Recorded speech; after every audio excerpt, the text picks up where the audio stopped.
அருமையானவர்களே, இந்த நாளிலும் அவனுடைய வார்த்தை நம்மிடத்திலே கொண்டு வருகிறேன். அப்போஸ்தலர் 12ஆம் அதிகாரத்துல ஒரு சம்பவம் எழுதப்பட்டிருக்கிறது. பேதுரு சிறைச்சாலையில் இருக்கிறார். சபையார் அவருக்காக வேண்டிக் கொண்டிருக்கிறார்கள். அப்பொழுது நடுராத்திரியிலே ஒரு அற்புதம் நடக்கிறது. கர்த்தருடைய தூதன் வந்து ஒரு பெரிய விடுதலையை கொடுக்கிறான். அப்ப பேதுரு வீட்டுக்கு போகிறான். அங்கே கதவை தட்டி கொண்டிருக்கிறான். அங்க வேலை பார்க்குற பொண்ணு சொல்றா, எப்பா பேதுரு வந்துட்டாரு. மற்றவங்க யாரு ஜெபம் பண்ணிட்டு இருக்கிற மக்கள் சொல்றாங்க, ஏய் நீ பிதற்றுகிறாய். அது பேதுரு அல்லது ஒரு ஏஞ்சலா இருக்கலாம், பேதுருவா இருக்காதுதான். திருப்பி தட்டிட்டு இருக்கப்ப திறந்து பார்த்தா பேதுரு. அப்ப இன்னைக்கு நான் சொல்றேன், நீங்க ஜெபித்து கொண்டிருக்கிற பெரிய அற்புதத்தை கர்த்தர் செய்து விட்டார். அந்த அற்புதம் உங்கள் கதவை தட்டி கொண்டிருக்கிறது.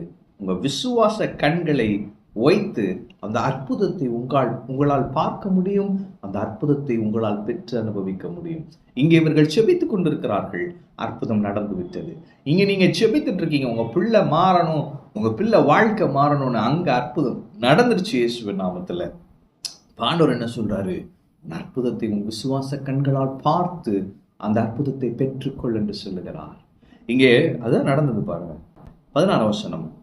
பேதுரு பின்னும் தட்டி கொண்டிருந்தான். அவர்கள் திறந்த போது அவனை கண்டு பிரமித்தார்கள். இன்னைக்கு நான் சொல்றேன், உங்க அற்புதத்தை நீங்க பார்த்து பிரமிக்க போறீங்க. பிரமிப்படைய செய்யும் அற்புதமாய் இந்த அற்புதம் நடக்க போகுது. ஏன் அப்படின்னா, இங்க பேதுரு அடுத்த நாள் கொல்ல போறாங்க. ஆண்டவர் நைட் அற்புதம் பண்ணிட்டாரு. உங்களுக்கு ஒரு டெட்லைன் குறிச்சிருக்கிறாங்க இல்லையா? ஆண்டவர் அதற்கு முந்தின நாள், அதற்கு முந்தின அந்த லாஸ்ட் மொமெண்ட்ல ஒரு பெரிய மிரக்கல் செய்ய போறாரு. நீங்களே பிரமிக்க போறீங்க, என்னடா அது கர்த்தர் தான் நான் இப்படி செய்யறாரு அப்படின்னு சொல்லிட்டு பெரிய சாட்சியா இருக்க போகிறது. ஆமென். இங்க அப்படித்தான் நடந்தது. சூப்பர் நேச்சுரலா வழி உண்டாக்குனது.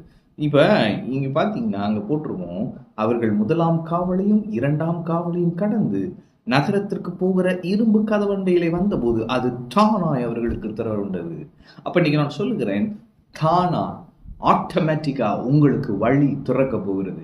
இதுவரைக்கும் அடைபட்டிருந்த வழி உங்களுக்கு தானாய் திற உண்டு. ஆமென். இது எப்படி இருக்க போகுதுன்னா, அது சூப்பர் நேச்சுரல் பாருங்க. தூதனால் செய்யப்பட்டது மெய் என்று அறியாமல் தான் ஒரு தரிசனம் காண்கிறதாக அவன் நினைத்தானாம். வெளியே வந்துட்டு இருக்கிறான், எங்க சிறைச்சாலையில இருந்து வந்துட்டு இருக்கான், சும்மாலாம் இல்ல. ஆனா இவன் நினைச்சிட்டான், ஐயோ ஒரு தரிசனம் பார்த்துட்டு இருக்கிறோம் அப்படின்னு. நான் சொல்றேன், கனவு காண்பது போல் இருக்க போகுது உங்க அற்புதம். பிரமிப்படைய செய்கிற அற்புதம் கனவு காண்பது போல் இருக்க போகிறது. கர்த்தர் தம்முடைய தூதனை அனுப்பி உங்களுக்கு இன்றைக்கு வழி திறந்து உங்களை விடுதலை பண்ணி பிரமிப்படைய செய்ய போகிறார். உங்க விசுவாச கண்களை ஏறெடுத்து உங்கள் அற்புதத்தை பாருங்கள். அந்த அற்புதத்தை பெற்று அனுபவியுங்கள் இயேசுவின் நாமத்தில். ஆமென். கர்த்தர் உங்களோடு இருக்கிறார். கர்த்தர் உங்களை ஆசீர்வதிப்பார்.